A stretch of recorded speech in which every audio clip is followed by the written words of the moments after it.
Airports, alleyways, and ocean horizons. Her life is stitched together in stamps and stories. Welcome back to the Anatomy of Life podcast, where we delve into the elements that shape our existence. This is your audio guide into the building blocks of your life, relationships, purpose, your mind, body, and everything in between. Because at the core of it all is health, the foundation that shapes how we live, grow, and thrive. From bustling souks to snow-dusted mountain villages, from long-haul flights to long weekends, she made the world her backyard. In this episode of The Anatomy of Life, we're joined by Ciara Moncur, the creative force behind Where Ciara Goes, a Scottish expat calling Qatar home. Ciara has traveled to 65 countries across 5 continents, all while balancing full-time work with a steady rhythm of passport stamps. Her lens captures more than just destinations. It's about the stories tucked into side streets, the charm of hidden gems, and the art of travel that's budget savvy yet deeply meaningful. Today, she's sharing from a life in motion, equal parts adventure, curiosity, and expat spirit. Welcome to the Anatomy of Life podcast. Thank you for joining me. Thank you. Thank you for having me. And what an introduction. Wow. Better than I could have written myself. I hope it does you justice. And I know that a lot of listeners going to go and check out your page and get a lot of insights. And you answer so many questions on your Instagram page about life in Qatar. Yeah. And I want to give the listeners a little bit of an introduction of how you and I met. And this is actually our first time meeting in person. But if you don't mind me reading the reel you put on Instagram that forged this introduction. Go for it. Alrighty. So we have this reel that this lovely lady from Scotland has shared, and I'm going to also share it again on my stories. I'm sure I can because it's a reel. It's still there. Yeah, it's still there. And to give you context, we live in Qatar, in a city called Doha, and it's in the Middle East. It's this tiny little island. And as you know, with your neighbors, with your loved ones, with your school friends, with your colleagues, each of you have experiences that you hold together, unknowingly and knowingly. And this reel pulls together life in Doha. And here it goes. Apartment doors been unlocked since 2017. Glasses fog up the second you step outside. New bars opens. Everyone's there for a month? Never again. Staycations. Do the needful. Thanks, I'm only here for 2 years. What do you mean there's no valet parking? Pre-Ramadan booze. My QDC's out of apparel. Again. Hi, boss. Send me location. Plane's full. Only 2 of us aren't transiting. Traffic fines, 50% off for the next 3 days. Talabat drivers calling to say, I'm outside. Kids who run the mall at midnight. Monkey tail glow up. Doha Beach Club changed its name again.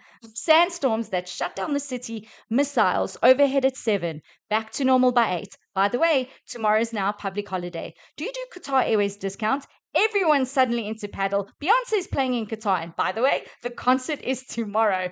Brunch starts at 1, tipsy by 12. The museum, Corniche, Souk, tourist triangle.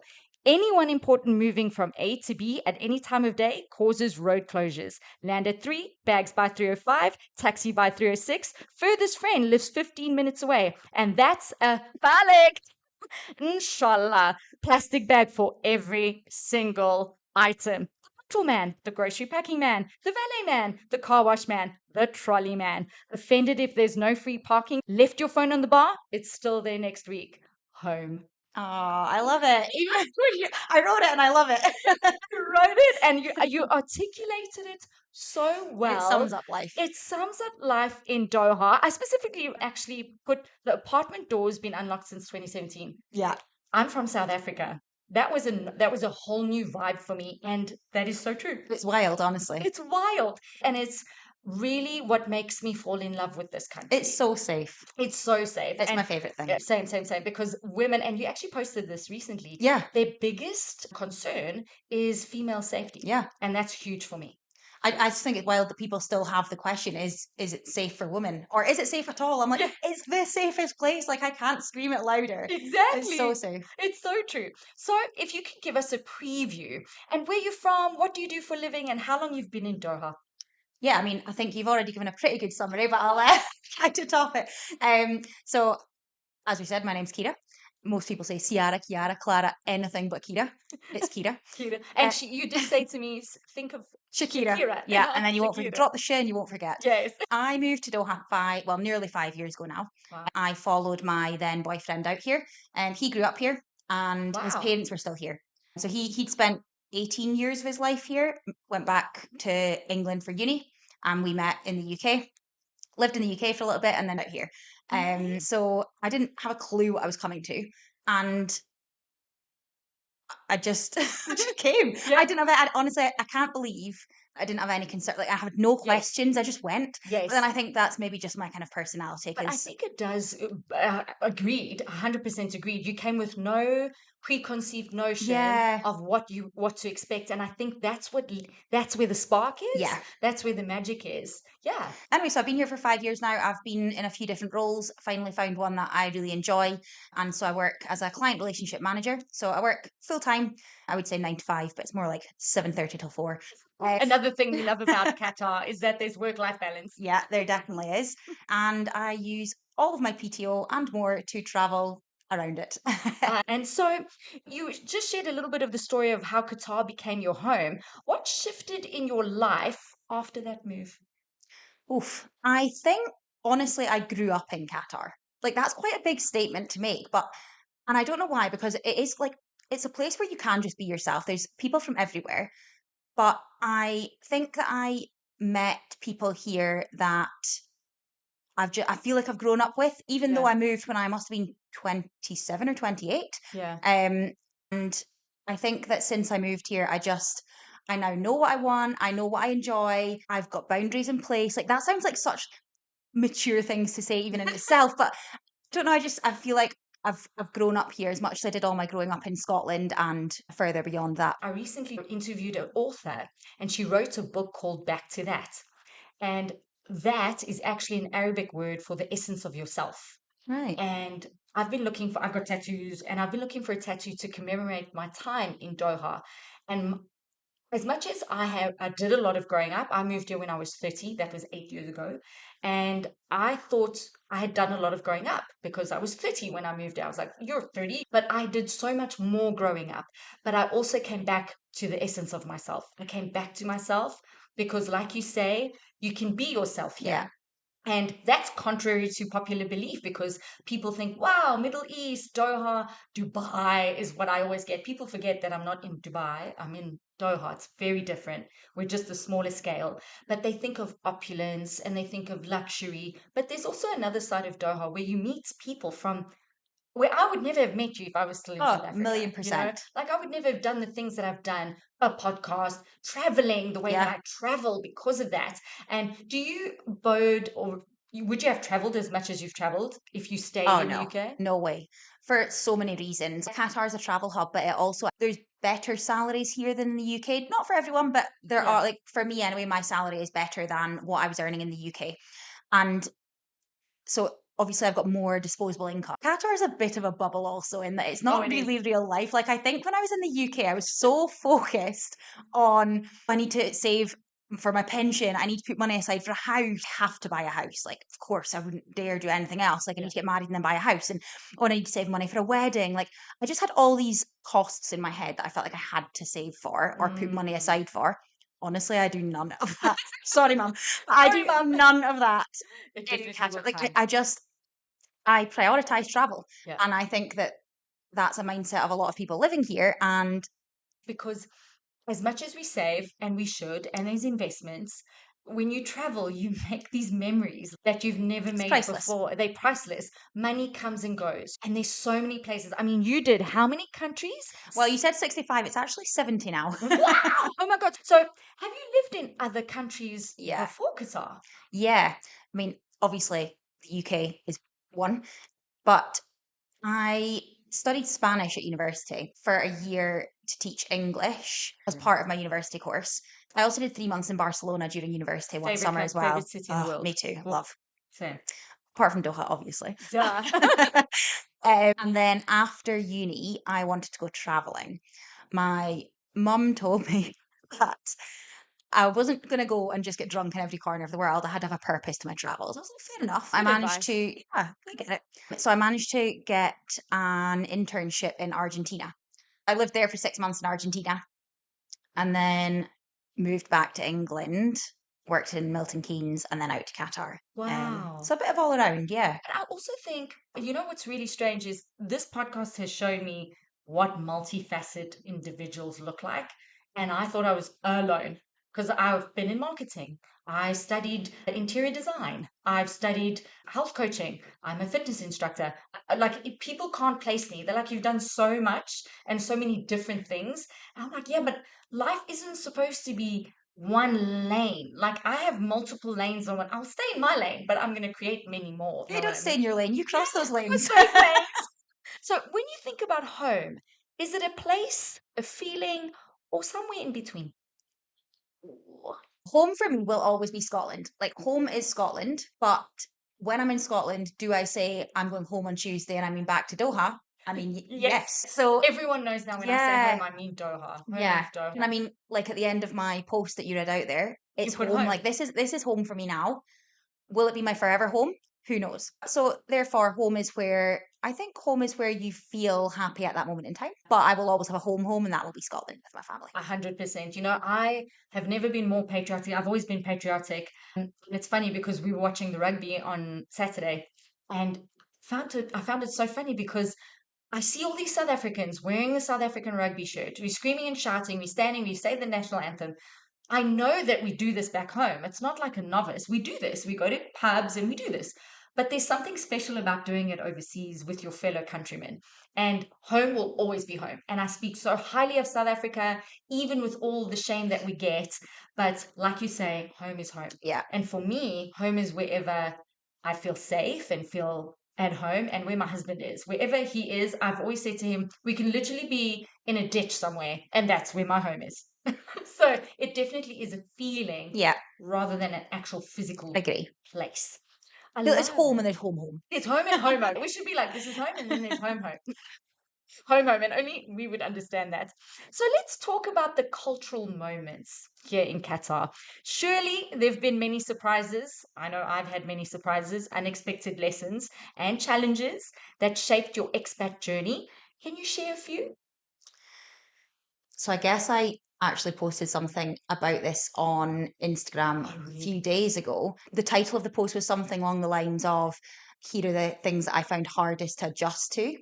So I guess that is the challenges. And that's everything from huge things down to tiny little things. And big things, I guess, well, the little things were definitely things like how long it takes to get your nails done in the salon, or the fact that indicating left means that you're doing a U-turn, you're not turning left. Things like that. Haven't even seen that yet, Uh, but even using your indicator is like, oh, non-existent. they don't Oh, do they've that. left it on by accident. Yeah. But honestly, I got a lot of hate on that post Oh, from God. people that obviously think that I'm being negative about the country. I'm by no means being negative about the We're being country. realistic, Yeah, it's just things I found hard to adjust to factual.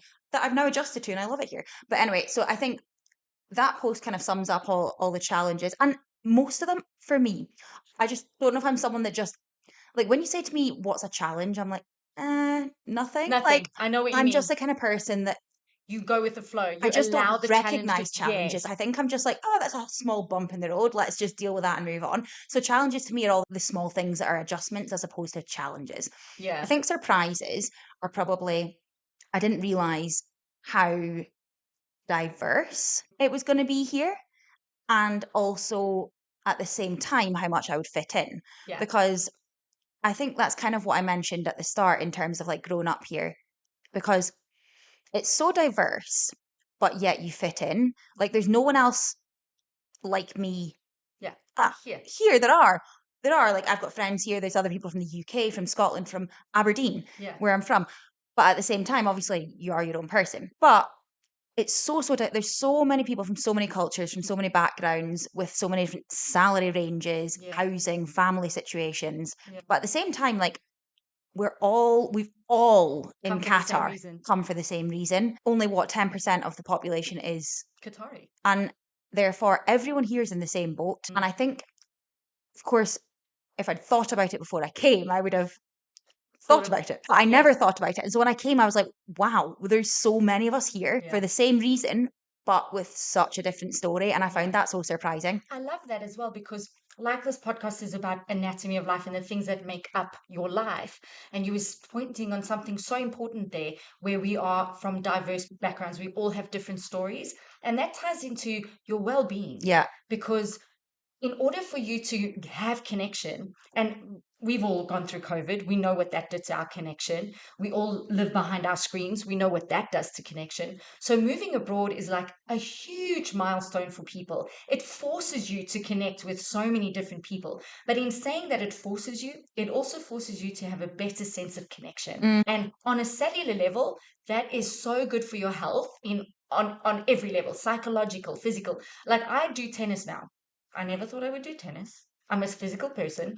I've met so many different people from backgrounds. I've tried so many different foods. I've cried with some. I've laughed with some. I've been so more emotional here than I did at home. I felt actually I was more guarded in South Africa than I am here.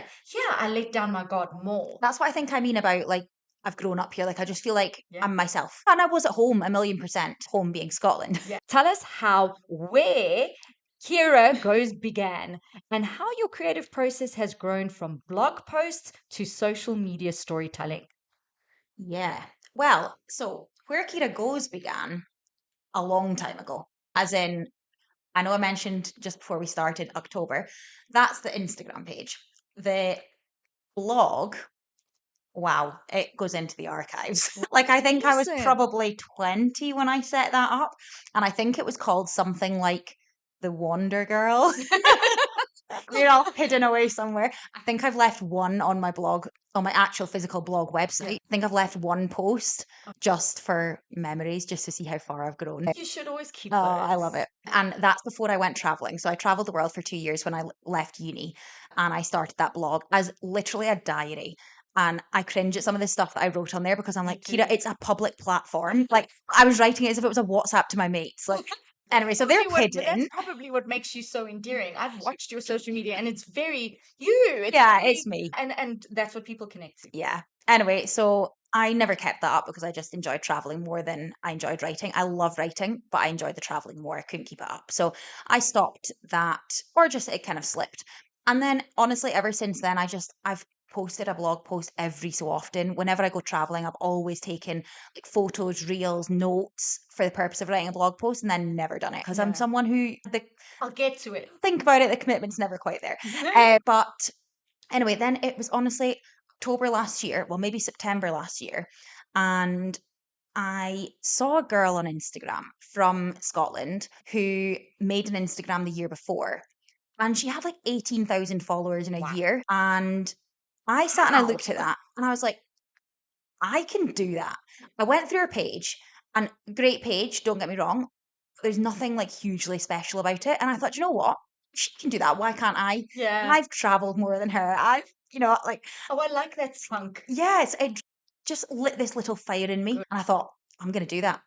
And I sat and I made all these reels. And I thought, right, 3, 2, 1, post. And I clicked post and then I shut my phone down. I was like, God, I posted it. And that was the start of the Instagram page. Is there a special thing that you are doing that is great? First of all, the special thing is travel. Yeah. I think that's a huge draw card. People want to travel. And I don't downplay it, but I know back home people are like, I remember growing up with people that were like, why do you want to travel? I'm like, why don't you want to not travel? You have to travel. There's a huge world. So it's very strange. But besides the travel factor, what do you think draws people in? To my page. Yeah.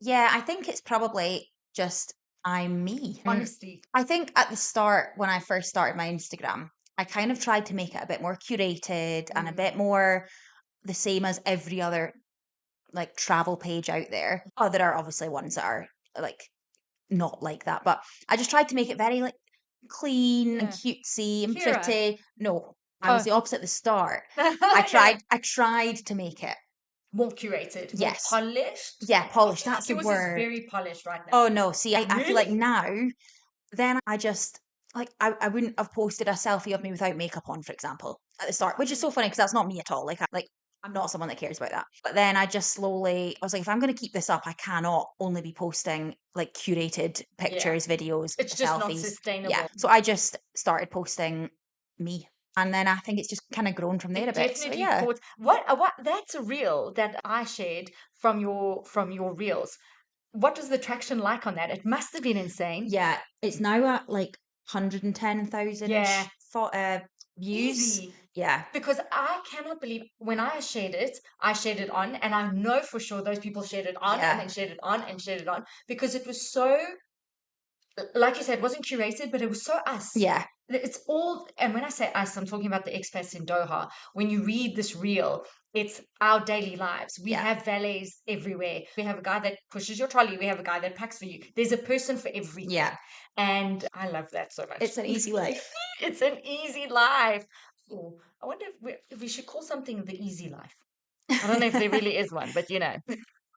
Your Instagram account is a ton of fun and is somewhat of a travel guide to other expats or to be expats who are making the transition to move out here. Was that intentional? No.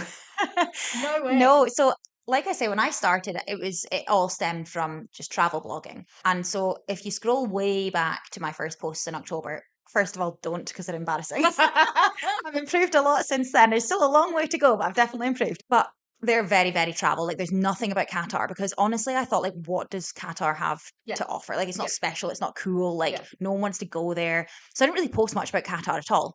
But then I think like once or twice I posted something about Qatar and people from home were like, wow, like tell us more about that. And I thought, okay, interesting. People are interested in that. Then I would post one or two things like my week in photos or something. And it's literally an unedited, what I thought was mundane Yeah. dump of photos with just Wow. what I was up to for the week on them. And that got so much traction. I was like, okay, people actually care about Qatar. Maybe it's because it's a bit different. People, Yes. and because it is surprising to people that, God forbid, I'm living a normal life out here. I can't agree more. People are like, oh, wow, you're not driving in the sand dunes. I'm like, Yeah. there's a Lamborghini right in Oh, front you're of in me. shorts and t-shirt. And so I just started posting more Qatar stuff. And then I posted one like informative reel on moving to Qatar or being an expat or something just in summer. And it took off. And so I thought, you know what, I'm going to keep posting more. So that recently I've been posting a ton of moving to Qatar stuff. So I'm just kind of seeing where it takes me, to be I honest. think for me, I was exactly like you. When I moved out here, to be very fair, I had no idea where Doha was. I had only ever heard of Dubai and Yeah. Abu Dhabi. So sad to say, my husband and I had to look at a map to find where we were going, but we were so ready to start traveling and move through the world and move abroad. And so I was like, where's this little place? And I went with no expectation whatsoever. I fell in love almost instantly because of where I worked and the people I was working with and all of those things. But I find your blog, and I've been here 8 years, I find your Instagram page, very informative. Even though I know the things that you're saying, I now can share those things to people back home and be Yeah. like, here's a guide, and it'll tell you everything about this place because you articulated way better than me. Yeah. Yeah, I I can't, like to think that it's yeah. like, I like to think that I'm putting it out there in a way that is relatable because there's a lot of information online. There's a lot of influencers, there's a lot of websites, blogs that do show, the Mm. informative stuff about moving to Qatar. But I think just having a friendly, smiling face on the front of it Who's just literally living it. it just Yeah. makes you feel a bit more, At oh, like, home. okay, at home. Yeah. Yeah. There's that word again, home. So, how do you craft guides and itineraries that balance detail with inspiration? I think I just literally tell people How or it is. write about how it is exactly. Yeah. There's no fluff. No, and I think I'm someone that, don't get me wrong, I will absolutely go to all the tourist hotspots in the places that I travel, but I also want to eat the local food. I want to Yeah. go to places that aren't the local the tourist hotspots and are more the local places, and I just bring that all into one. I'm also someone who goes with the flow, so I won't have an itinerary before I go, and Nice. I tend to just speak to waiters, for example, in the restaurant and say, hey, where should I go for a drink? Or what should I do tomorrow morning? Like, where's the best sunset spot? That kind of thing. And Yeah. then I just go where they tell me. And then I share that. And That's amazing. I think that's the true calling of a proper traveler. yeah, Somebody that really does travel the world. I am more itinerary driven, but I look for people like you that help me, yeah, you know, because sometimes I don't know how to be. I can be very fluid, but sometimes rigidness is helps my brain. But the way that you just said that again comes back into mental well-being. You're stepping outside of a comfort zone. You're talking to a random stranger, but you're connecting on a human level, and then you move within that country to the local places. Yeah. It broadens your literally. You create neuro, pathways in your brain. Yeah. So Oh, I love it. you're hitting all the things. You're doing the things that are not only travel and amazing and fun, but you're doing things that are from on a human level, very important for your well-being. Oh, So I it's just have a fun. spark when I travel. Honestly, I come back and I just feel like, oh, I need to go again. Like I feel so rejuvenated when So I it's come like back a from traveling. recharge. Yeah, It's definitely for mental health. I think people travel. If you can and you are of the means and you have mental health issues, I don't say this lightly, get a partner or even go for a solo travel. Travel is one of the best medicines, I find. agree. Definitely. Now onto your actual travels. You say you're a mid-range adventurer. What does that mean and how do you weave together comfort, value, and experience? I mean, like I said, I traveled for 2 years after uni, and that was 100% hostel living. So that was budget travel. But I think people should do that. Yeah, I mean, that You was have the to do making budget. of me. Like, Yes. oh wow, some experiences, like Did mice you? in your bed, like all sorts. Oh, Yeah. no Oh, way. Did you brilliant. ever do Kontiki tours?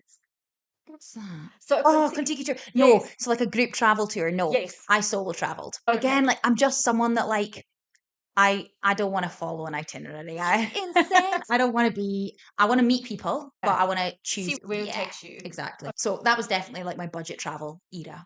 And then you get a job, you start earning money, and I still thrive off of like put me in a luxury hotel. Oh, don't get me wrong, fantastic. Yeah. That's lovely. 5 star, Like who doesn't beautiful, love it? wouldn't complain. Honestly, I'm not thriving there. I'm thriving in the hostels where I'm like pushed out of my comfort zone and like you meet challenges, but you also meet other people, you make connections. Like for me, that is all that's the experience, is the making Yes, the it's the connections, people. like being pushed from your comfort zone, etc. And so therefore, it's almost like now I've got a bit more money to travel with, Mm. but I don't want to spend it on a luxury hotel, an all-inclusive resort. For some people that's fantastic. It's just not my style of travel. And therefore I choose to spend my money on experiences, and I'll still stay, so I won't now stay in a hostel, for example, because Yeah. I mean I would. I still do at You know times. how. But yeah, but most of my travel is now in cheaper Airbnbs, guest houses. So I'm spending a little bit more money, not complete budget travel, but I will still eat local. I'll Yeah. still go to bars and try and make connections. I'll still speak to the local people. So it's that mix of things, I think. And I do think you have to start as a youngster. We all know we don't come, not all, some people do, but some of us don't have like a bunch of cash that we're coming with. So in order to do travel, go budget. And you'll find that with the budget travel, like I remember the first Contiki tour we ever went on, we still have connections on Facebook to those people. And I'm talking like 15 years ago. And you'll find that if you do stay in contact with these, I have friends with stories where they go and they visit those people in those countries. You Yeah. move around the world, and now you are a global Oh, citizen. I've got friends all around the world now, Yeah. honestly. Like name a city, I've probably got someone that I can hook you up with. But you, People to stay in touch with all the time, but like yeah. if I reached out to them, oh, for sure. And if they come to Qatar, Oh yeah, for sure. it's like you I'm are their here. guide. Yeah, exactly. So your recent trip this year, August 2025, showed us that you were looking for a wedding venue. Yeah. Does this mean you now have a travel partner? And how does solo travel differ from partner travel? The perks, the trade-offs, and everything that comes with it. Yeah. I think traveling with someone, well, for me, I find it really easy to travel with my husband. We actually got married in a few weeks ago. In Um, which country? it was in Gibraltar. Oh, wow. Yeah. So that was the legal part. We're doing the party next summer in Mallorca. Oh, beautiful. Um, Had to be Spain. yeah. Come on, gorgeous. But yeah, so I find traveling with him is better than traveling solo. I mean, I'd like to think so because we're going to be traveling together. 100%. You have a forever partner now, a forever travel partner now. Hopefully, he's Yeah, stuck with me. yeah. Um, but I still sometimes get this itch to go on solo travel, and he's great. He lets me go off and do whatever I want whenever I want, and obviously within. Within reason, Yes. because you've got Um, wifey duties now. but for example, so I think I still balance it. So I went to South Africa actually just in April. And following that, the rest of the group that I was traveling with came back to Qatar, and I went to Mozambique for myself for a few days. I love Moz. I And love Moz. that was just solo. So it's a bit of, like I just get this little itch, like, Yeah. oh, I need to go and challenge myself, be pushed Part out of my you, comfort but zone. part of who you are. Yeah, a million Yeah. percent. But don't get me wrong, traveling with Jack is now much better than solo for me. I went to Mallorca for a few days solo in February, and I remember getting off the plane. I got to my hotel, and I just thought, oh, what do I do now? Because there's a level of, what do they call this word? Princess treat, not your princess treatment, passenger princess. So my husband calls me passenger princess, and I love it because for very long I wasn't, and traveling. It's so funny because I've traveled for work when I was in corporate by myself and I can manage absolutely fine. But when you're with your partner as a female, there's a part of my brain that switches off and I literally just relax and go into full vacation mode. Oh, I definitely follow Jack. He looks at the maps and I follow. I follow. I follow. I remember going to Amsterdam and my husband he looks at me, he looks at the railway, the train station, he's like, I'll figure it out. And I'm just like, cool. I We don't have to definitely we figure it out. definitely share the load when Yes. traveling, I'd say. Yes. Yeah. But it's just nice to have someone that, even if you just want to sit in silence on And the do bed, nothing. Yeah. perfect. Walk on the beach or, Yeah. this is such a true story. Like with couples, I hear a lot of like, no, he goes on boys and I go on girls, which is great. But when you go together and you really connect outside of your normal hub, there's a difference in the connection and the intimacy that comes with that whole connection. And I can't wait for you to do more and more of it. It Yeah, it's really nice. is a lot of fun. It really is. So, with 70 countries under your belt that you have already explored, what pulls you towards your next stamp in your passport? I've got one other trip lined up for the year, which is Barcelona for my friend's wedding Amazing. next month, a few weeks. But I have no doubt that I will stab my finger at a map at some point before the end of the year and I find want to somewhere do to that. go. That's Um, but the thing is, my luck is it'll land up in the middle of the ocean and there's Perfect. Let's nothing go. there. We'll snorkel. We'll snorkel. We'll just hire a boat, like go to the middle. That's No, really cool. I'm not sure where my next big trip will be. I definitely tend to just, if I've got a few free days, look at flights, look at time of year, Yeah, and go. amazing. Normally with absolutely no idea what I'm going to. I think the novelty of that really helps you keep your spark, Oh, and it that keeps you curious, that's where I thrive. You just Going somewhere I stay don't curious. know. So paint us a picture of a destination or moment that exceeded all expectations. It literally took your breath away and has lit a piece of your heart. So there's a couple of things. There's being in Rio de Janeiro and nothing, like no particular event about it or no particular day. I was there for a few days and I just fell in love with that city. Yeah. I think again, it's goes back to pushing me out of my comfort zone. Like it's got this reputation for being an edgy city, Yes. It and you've pushes got to watch your boundaries. back. Like Yes. oh, watch your stuff, and Yeah. like South Africa has the same a vibe. bit like that. And I Yeah. kind of thrive in those places Yeah. again. I feel like you Um, would, and you did. mm, You went to Cape Town, right? yeah, You went on the friendship tram. yes. Oh, Oh, I know. What incredible. was your favorite part of South Africa? That was so off Mm. topic. Skydiving, does that count? You did skydiving? So Yeah. I did paragliding. I ran off the side of Signal Yes. Hill. Yeah. Oh my God. What was skydiving like? Have you done that before? No, it was my first time, and I can't believe I'm raging that I've not done it until now. I want to do it tomorrow. I want How? to do it tonight. That's Oh, insane. Oh my incredible. God. So that could, one of those experiences that just Oh, do you know live what? with Actually, you. yeah, changed my mind. That's one of them. That's insane though. Yeah. What made you do that? Was it a dare or did you want to do it? I've always wanted to do it, but I wanted to do it somewhere cool. I don't know what was cool to me, but like Yeah. somewhere cool. And we were there over my husband's birthday, and I thought, I know, I'm going to book it for him, but really it's for me, isn't it? So we did it together. There actually ended up being quite a big group of us, maybe 8 of us doing it. Oh, incredible. Playing Can again. do it. I think I'm a little bit of a scaredy cat. I was terrified, Oh. and I'm not scared. So, what is your dream destination? Easy. I want to go to French Polynesia. So do we. Insane. Yeah. Also, so Tonga Oh, as a really specific Cook Islands. island, but Yeah. I really, really want to go there. Go to I think we might do it for honeymoon. But also I've got really random places on my list, like tell me I was a random place. Mongolia. Yep. I honestly couldn't could barely tell you how to spell it, and I want to Colourful go. place. Like, I've got this. I don't know. I must have honestly Mongolia. read something about it, and now it's stuck in my brain, and I know nothing about the place. Have you, or how have you navigated the challenge of keeping a career, full-time job, and a travel rhythm alive at the same time?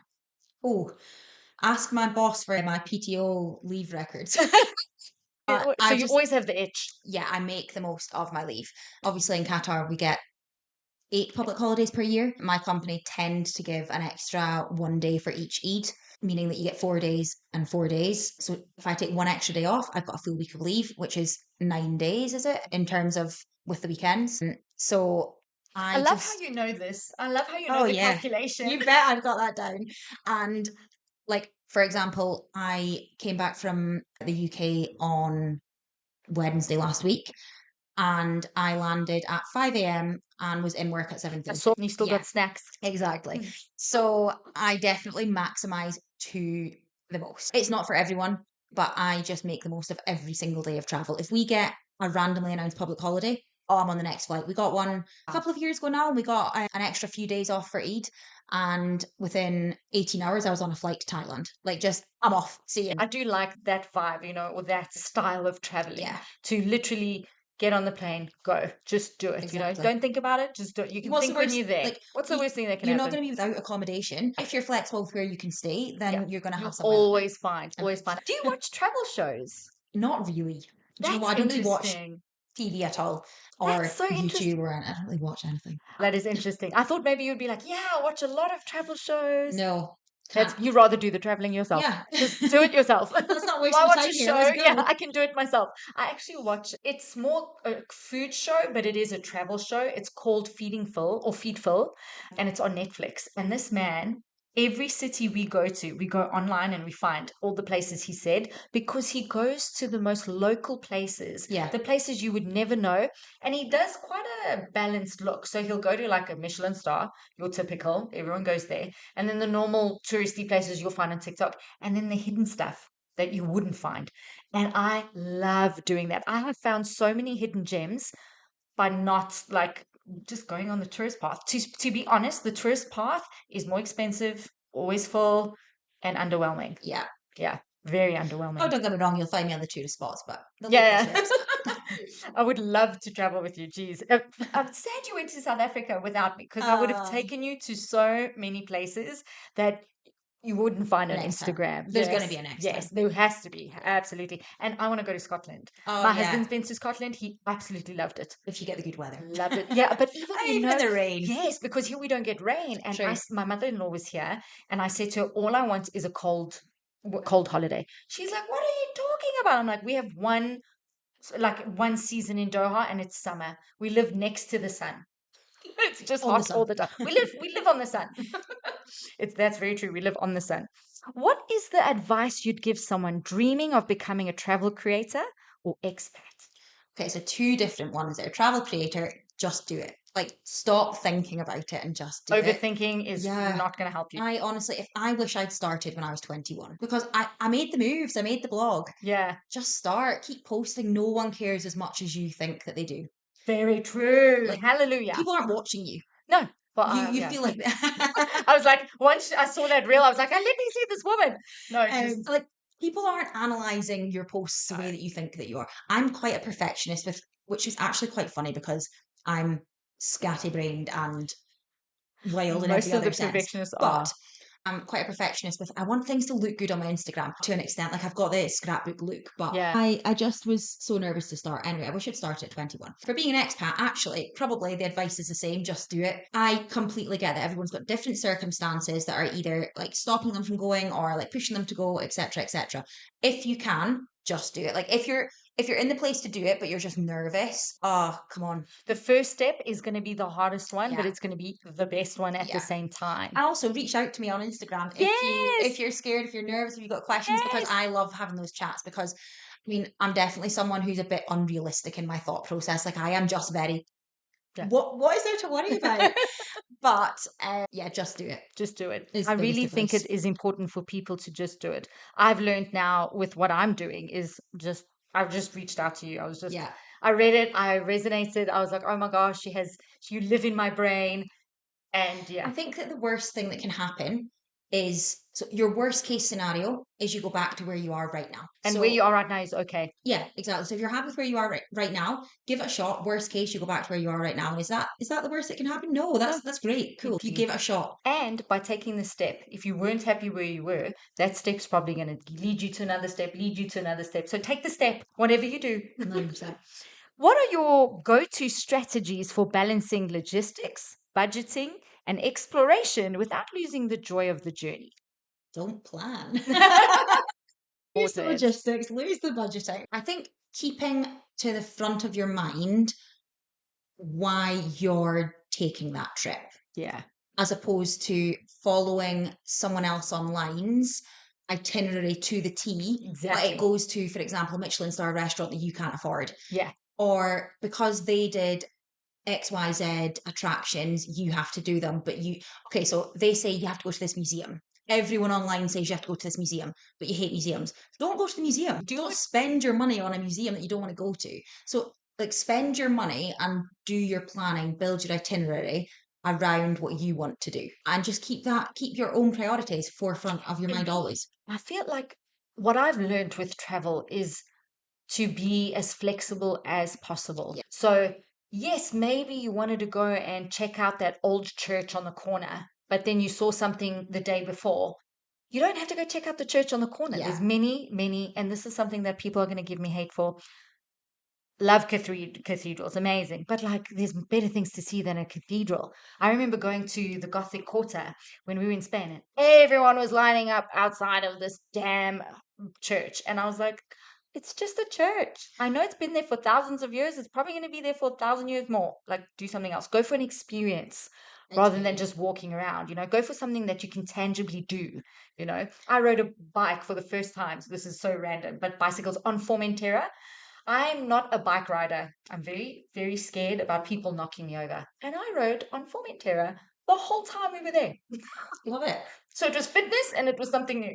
I was just going to say there as well, there's something that you said that made me think of this. I think that also, to go back to the logistics, the budgeting, the exploration without losing joy, is remembering that you can go back to a place. I think that people who travel quite often, it is country counting. But why? I Yeah. mean, don't get me wrong. I know how many countries I've visited. But Does you've it mean loved that I it. won't return?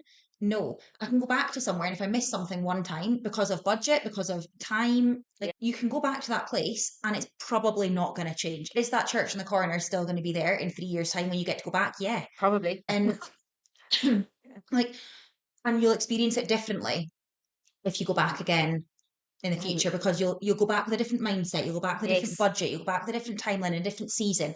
You'll see it all again. So I think being able to prioritize what you want at that point in your life for Mm. that trip with that budget and that timeline is exactly it. Stay present. Yeah. Stay present. You said something now. I went to Sri Lanka. So, backstory, my husband and I, we go to Maldives. It was one of the countries we always wanted to go to. We didn't want a busy holiday. We wanted to literally sit on our bums and do nothing.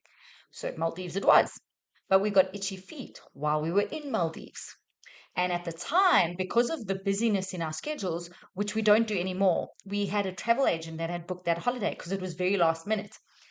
And my husband's like, oh, I don't really want to go home right now. Home was Qatar. And we had 4 days to spare.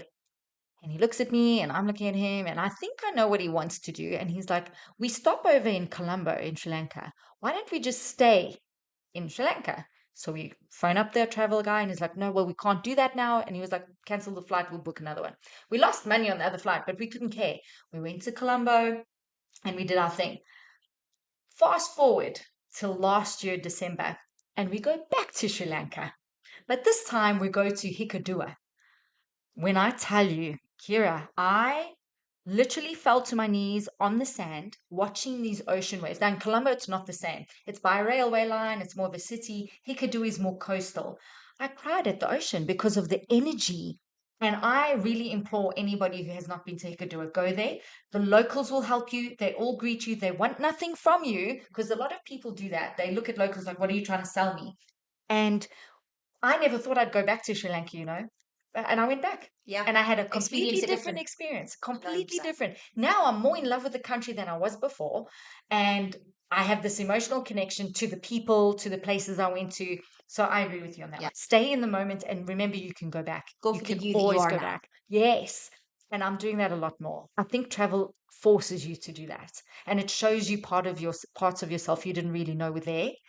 So yeah, getting emotional there. Alrighty. What truly drives your travel choices? I think you've already answered this one, but is it scenery, the culture, the food, or something else entirely? Honestly, normally it's just this pool.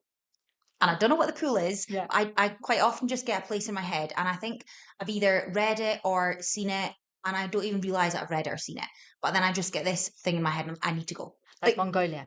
Mongolia, yeah, why Tonga? I also honestly don't know anything about the island, but I want Yeah. to go to Tonga. I've probably seen it somewhere, and I just get this thing in my head, and it's normally a place that is less traveled, that is a bit more challenging to navigate, that yeah, just is. You definitely like a challenge. At the end of each episode, I like to ask my guests something I call the invisible impact or legacy question. I believe we each have an impact on the lives we touch, often in ways we can't see directly. So, as we wrap up, I'd love to know what's one unseen or invisible impact you hope to leave behind, not just from our conversation today, but from your life's work. So I hope that I just encourage people to just go and do it. Just To get out travel. there. Don't worry. Don't overthink. Don't panic. Things will work out. Just go and do it, and like do it for you. And don't be scared to be the person that you are, and go out there and be the person that you are, because people will love you for it. And I hope that people see that in me and take that away. My dad, my dad apparently when I was born, or before I was born, said, and I think this word is used not in the same way as my dad used it now, but he said, I just hope that our child has a bit of spunk. And my mum was like, what do you mean? It just like a bit of go get, a bit of, Yeah. I don't know. Ambition. I think you have a lot of travel ambition. Yeah, for sure. I've looked through your page and I research my guests that come on the podcast, and I've been lucky. This is just by fluke. Like I've had one man on my podcast. One male. Wow. Yeah. So I'm not saying that I'm not going to interview men. It just so happens that I'm interviewing a lot of women, and all of you have this one trait, that ambition to go get it. I want to go get it. I'm not going to wait for it. I'm not going to wait for the boy or the man or my father. Or I'm going to go do it. And for you to solo travel as a woman is huge for us. Like, I think that's one of your biggest legacies as well. For me, for an outsider looking in, as someone that has not traveled a lot by myself, that is something women should do. Yeah. You don't have to be afraid to travel on your own. We are very much capable of doing it. Ciara, where can people find you? Give me your social media handle, everything that's social that people can go and look up. Yeah, so people can find me on both Instagram and TikTok. It's at Where Ciara Goes, but it's Ciara. And I also have my blog, which is www.wherekiaragoes.com. Ciara, thank you for taking us on this journey, not just across borders, but into the heart of what it means to live between them. Your postcards are more than snapshots. They're invitations to see the world with curiosity, to seek out its hidden corners, and to carry the spirit of adventure into everyday life. It's been a joy to share this space with you. So thank you so much. Thank you so much for having me. That's it for today's episode. Thank you for being part of the Anatomy of Life community. If you enjoyed this episode, make sure to subscribe, leave a review, or share it with a friend who would love it too. Until next time, keep learning, keep growing, keep traveling, and here is to your health.